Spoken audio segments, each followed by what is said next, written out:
Hello guys, magluluto tayo ng kapsa. Ayan, nilamas natin sa mga spicy nila yung manok. Ayan, tapos pinirito ng konti. Tapos siyang ginisa na natin yung sibuyas bawang. Ayan, sunod na natin yung kamatis. Ayan guys, ilagay na natin lahat ng kahit Arabic spicy niya. Mitos konti. Tapos lagyan ng konting tomato paste. Ayan, ibalik natin yung sinangkurtya natin kaninang manok. At lagyan natin ng konting sili. Ayan, lagyan na natin ng mga, kayo na magkalkulo kung gaano kaano yung bigas ninyong kanin ninyong ilalagay. Yung tubig, 2 cups siguro. Ayan, lagyan na natin ng paninta.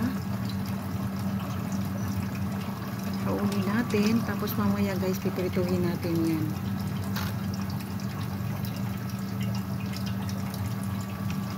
Pipirituhin natin na mag-brown yung manok.